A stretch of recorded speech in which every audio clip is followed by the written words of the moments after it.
Aman Benson. Le journal des stratèges.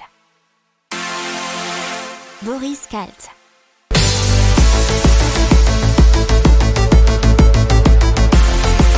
Bonjour à tous et bienvenue dans le journal des stratèges pour l'intégrale écho de la semaine du 22 au 26 février 2021. Je vous souhaite une excellente écoute. Allez, on passe à la Banque mondiale et le FMI, qui vont tenir compte du changement climatique dans les négociations sur la réduction de la dette des pays les plus pauvres. C'est ce qu'a déclaré le président de la Banque mondiale, David Malpass. Effectivement, puisque ça permettrait de résoudre deux problèmes, le besoin de réduire ou restructurer la dette de nombreux pays pauvres, et le besoin de réduire les émissions dues aux énergies fossiles. Il faut savoir que l'Éthiopie, le Tchad et la Zambie se sont officiellement positionné. Mais il faut effectivement prendre le changement climatique en considération dans le processus de restructuration de la dette. Ça pourrait ainsi permettre d'inciter les prêteurs souverains et les créanciers privés à annuler un certain pourcentage de la dette des pays les plus pauvres en échange de progrès vers des objectifs en matière de développement durable et de climat selon les experts. On va vous parler des banques qui refusent de l'argent. Ce sont des banques américaines et on a des gros clients, notamment de la JP Morgan, Bank of America et Citigroup qui ont été refusés. Pourquoi ? Leur banque leur a demandé d'aller garder leur argent ailleurs. Ça permettait, en transférant à d'autres entités ces liquidités, de réduire la base de dépôt liquide. Les banques ont effectivement trop d'argent liquide, ce qui paraît paradoxal en ce moment. Mais il faut savoir que les exigences des banques depuis la crise de 2008 sont assez drastiques et elles ont besoin de garder un taux de liquidité, un seuil de liquidité en assurance au cas où le système crasherait comme il a pu le faire en 2008. Et donc, on continue dans la tech avec VoiceLab, qui a l'objectif d'enregistrer 2000 heures de voix françaises et donc de collecter des données audio, afin de construire de nouvelles technologies de télécommunication et de communication par la voix. Il faut savoir que VoiceLab est une association rassemblant les principaux acteurs français, institutionnels, universitaires, laboratoires de recherche et entreprises privées qui ont le projet de concevoir des modèles de reconnaissance vocale dans la langue française. L'objectif est de développer différents services de transcription automatique de la parole, bien sûr en langue française, et surtout qui soient complètement indépendants des mastodontes qu'on connaît, Siri, Alexa, Google Home, qui sont bien évidemment tous américains. Donc l'objectif, ça serait plutôt d'en avoir des Français, voire Européens, pour contrôler à l'audio, de façon audio, toutes les nouvelles technologies qui nous entourent. Allez, on passe à la station-service pour vélos électriques, c'est e-Bikeport, qui est capable d'accueillir entre 8 et 24 vélos. Mais qu'est-ce qu'on y trouve ? On y trouve des casiers sécurisés pour déposer casques et bagages, des ports USB pour recharger des smartphones, un point d'accès Wi-Fi et même un défibrillateur. Le tout était alimenté par les panneaux solaires installés sur le toit. Il est aussi possible de recharger d'autres véhicules électriques comme des trottinettes, des scooters ou des fauteuils roulants. Alors, il est possible, pour protéger les objets déposés, un système de vidéosurveillance connecté au réseau 4G est relié au service de police. S'il y a un manque de soleil, il existe des batteries tampons d'une autonomie d'une dizaine de jours.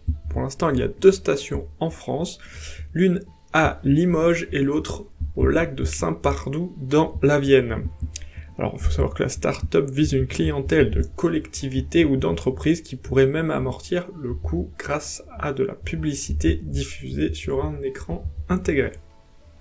Et donc, pour faire face à la crise, ce sont des élus qui demandent à l'exécutif de faire main basse sur le surplus d'épargne des Français. Et oui, parce qu'il faut savoir que le taux d'épargne donc c'est le revenu disponible non consommé, a grimpé au troisième trimestre 2020 encore de 18,8%, donc à peu près 20% selon les Échos.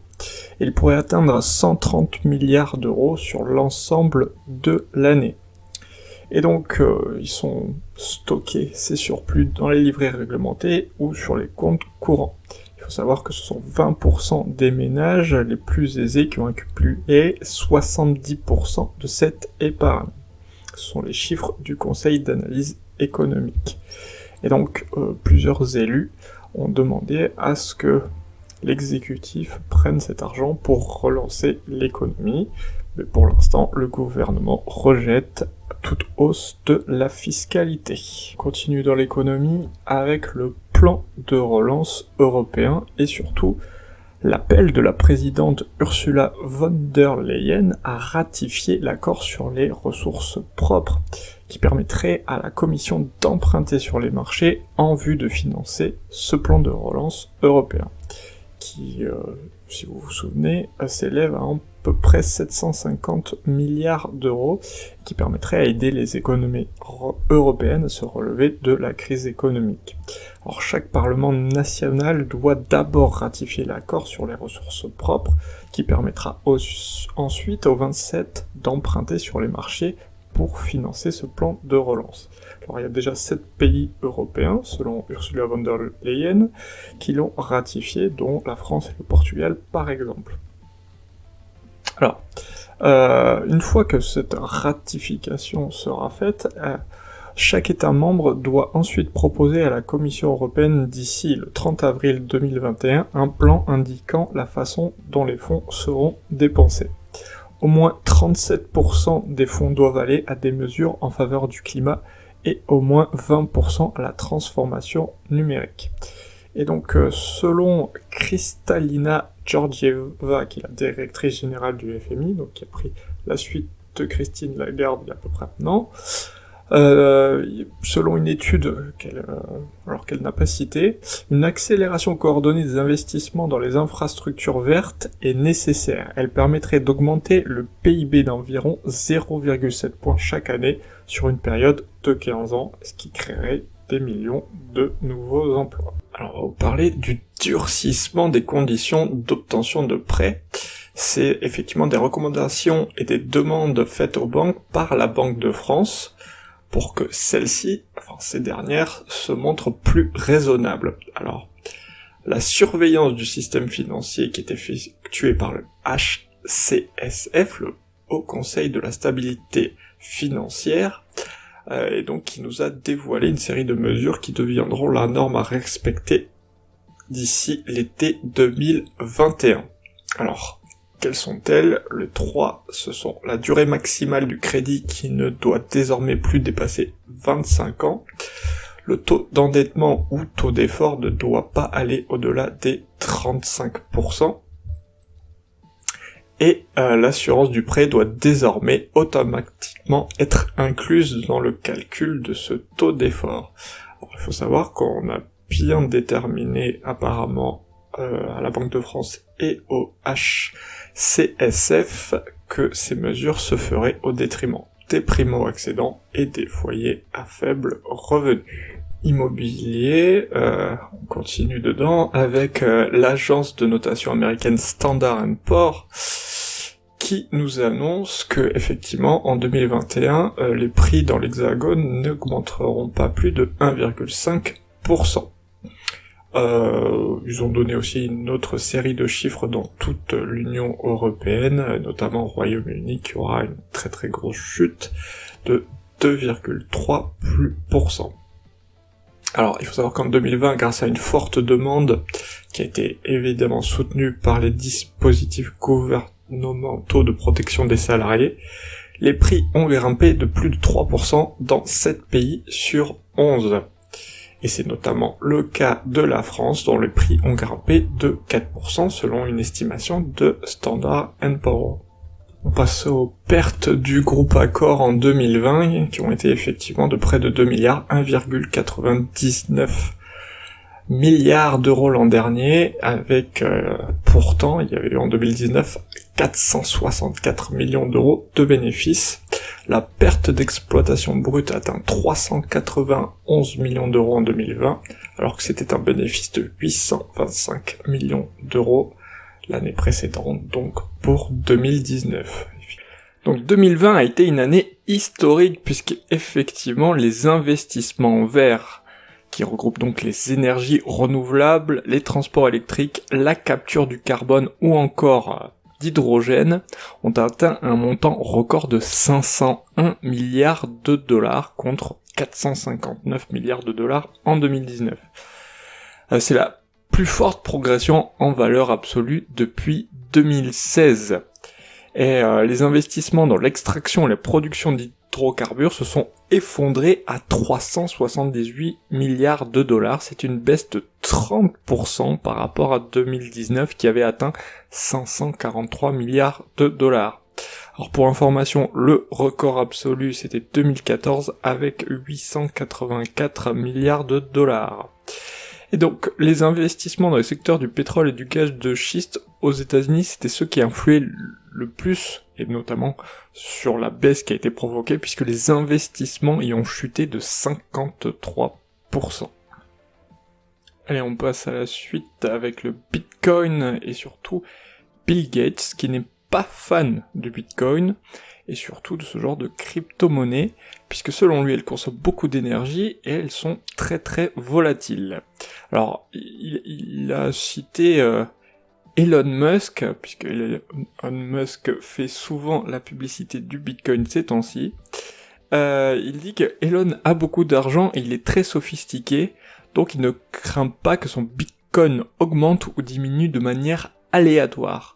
Mais il n'est pas optimiste sur les bitcoins, et son opinion générale est que si vous avez moins d'argent qu'Elon Musk, qui est, je rappelle, milliardaire puisque patron de Tesla, vous devriez probablement faire attention. Donc en gros, si vous n'êtes pas milliardaire, selon Bill Gates, n'investissez pas dans le bitcoin. Alors, c'est à peu près le même conseil qu'avait donné la secrétaire d'État au Trésor américain, bien sûr, Janet Yellen, et elle avait émis de nombreux doutes sur la crypto-monnaie et sur leur impact environnemental, puisqu'elle a dit, donc c'était lundi dans le New York Times, c'est une façon extrêmement inefficace de mener des transactions et la quantité d'énergie consommée pour traiter ces transactions est stupéfiante. Et c'est parti avec la nouvelle collecte record du livret A. Et donc pour le mois de janvier, 6,32 milliards d'euros ont été collectés. Alors il faut savoir que sur janvier 2020, donc il y a un an pile, c'était 4,13 milliards. Et que en décembre 2020 toujours, c'était 840 millions d'euros. Alors, le livret A qui a un taux d'intérêt historiquement faible de 0,5% par an a connu en 2020 un succès historique avec une collecte près de 2 fois supérieure à la normale à plus de 26 milliards d'euros. Il y a aussi de l'autre côté le livret de développement durable et solidaire LDDS, mais il a connu un léger ralentissement avec 870 millions d'euros collectés en janvier contre 1,01 milliard en décembre. C'est cependant plus que les 410 millions de janvier 2020. Alors si vous additionnez le livret A et le LDDS, ça fait une belle collecte de 7 milliards d'euros en janvier. Alors si on fait le total de ces deux livrets, on atteint 455,5 milliards d'euros. Et ça, c'est une hausse de près de 10% sur un an. Allez, on passe au taux d'emprunt de la dette en France qui est repassé du côté positif, et c'est une première depuis juin 2020. Il était notamment descendu à moins 0,38% l'an dernier. Alors, petite explication, les taux d'intérêt des pays développés ont plongé depuis l'an dernier en raison des programmes de rachat massif de dette publique des banques centrales, américaines et européennes notamment, afin de soutenir les États qui doivent massivement emprunter en période de crise économique. Alors ces programmes avaient une visée, c'est un soutien bien sûr de l'économie et surtout de ne pas voir s'envoler les taux d'emprunt réclamés par les investisseurs lorsque les dettes publiques ont fortement augmenté partout en Europe. Ils ont pour l'instant permis d'éviter une crise des dettes souveraines comme en tournant des années 2010.